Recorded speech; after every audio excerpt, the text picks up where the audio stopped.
bukan sebatas persoalan makanan dan minuman yang membenarkan kita.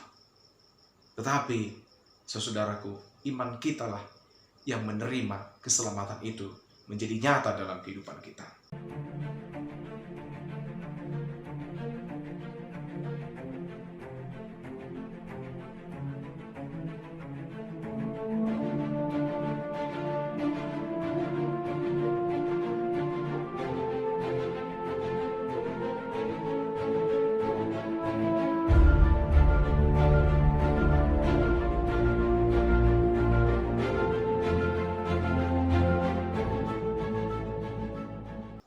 Shalom, selamat pagi. Kita bertemu kembali dalam renungan harian. Pada pagi hari ini, Rabu 11 November 2020. Dari 1 Korintus 10 ayat 23. Saya akan bacakan untuk kita. Segala sesuatu diperbolehkan, benar, tetapi bukan segala sesuatu berguna.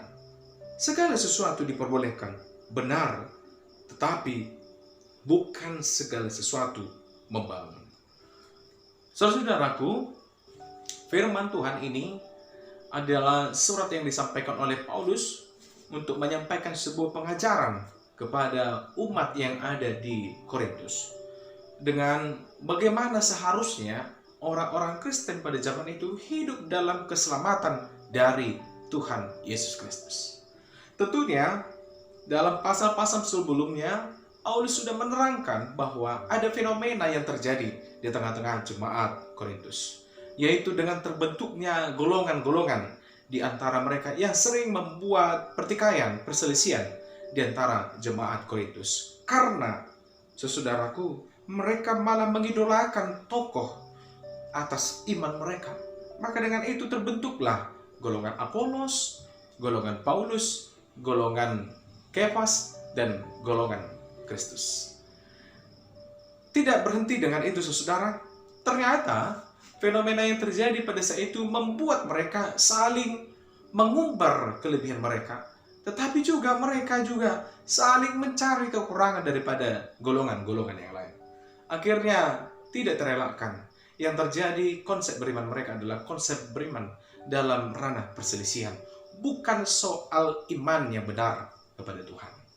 Satu hal yang disoroti dan dijawab oleh Paulus adalah kebingungan beberapa umat yang ada di Korintus tentang soal makanan dan minuman yang haram dan halal. Soal makanan dan minuman yang boleh dikonsumsi atau yang boleh diminum, dengan yang tidak boleh dikonsumsi dan yang tidak boleh diminum. Maka saudara, dengan ini sangat jelas dalam ayat ke-23 yang kita baca ini, bahwa segala sesuatu diperbolehkan. Tetapi ingat, bukan segala sesuatu berguna. Juga ditegaskan selanjutnya, saudara, segala sesuatu diperbolehkan, tapi bukan segala sesuatu membangun. Paulus hendak ingin menjelaskan bahwa kita bukan lagi hidup dalam ketakutan. Kita bukan lagi hidup dalam kutuk hukum Taurat, tetapi kita sudah hidup dalam keselamatan oleh Yesus Kristus, pengorbanannya di kayu salib.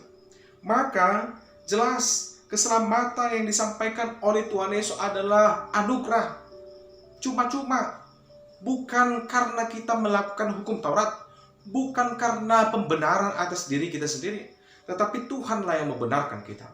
Maka soal keselamatan yang disampaikan oleh Tuhan Yesus Kristus bukan sebatas persoalan makanan dan minuman yang membenarkan kita. Tetapi, saudaraku, iman kitalah yang menerima keselamatan itu menjadi nyata dalam kehidupan kita. Maka, dengan ini jelas disampaikan oleh Paulus, ingat, sekalipun segala sesuatu diperbolehkan, tapi ingat, tidak segala sesuatu itu berguna.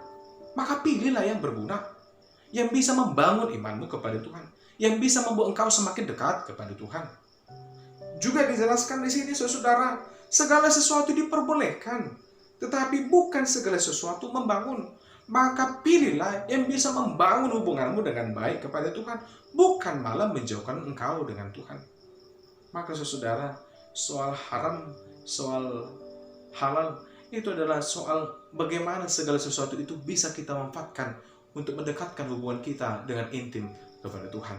Bukan lagi persoalan sebatas makanan jasmania saja, tetapi segala sesuatu diperuntukkan Tuhan, bagian daripada cara kita, manifestasi hidup kita untuk menunjukkan kebersyukuran kita atas keselamatan yang disampaikan oleh Tuhan Yesus kepada kita. Maka saudara, firman Tuhan ini menjadi pencerahan bagi kita, supaya hal-hal seperti ini bukan lagi hal yang perlu kita perdebatkan dengan teman-teman kita yang mungkin memiliki aliran-aliran yang berbeda tentang pemahaman iman. Tetapi saudara, mari fokuskan hidup, bahwa hidupmu yang saat ini bukan lagi hidup yang lama, tetapi hidupmu yang saat ini adalah hidup dalam keselamatan. Maka tujuan hidup kita adalah bagaimana kita supaya tetap bernaung dalam keselamatan itu hingga Yesus datang kedua kalinya. Tentunya orang yang hidup dalam keselamatan, dia akan menunjukkan cermin-cermin keselamatan dalam kehidupannya. Bukan persoalan bagaimana untuk meraih keselamatan. Itulah bagian daripada pengorbanan Tuhan Yesus Kristus di kayu salib. Dengan itulah kita bisa menghargai bahwa apa yang diperbuat oleh Tuhan Yesus Kristus telah mengalahkan segala kutuk yang tidak bisa melakukan hukum Taurat dengan benar. Demikianlah firman Tuhan, kiranya Tuhan menyertai kita dan juga memberikan kekuatan kepada kita menghadapi setiap kehidupan kita. Tuhan Yesus memberkati kita. Amin.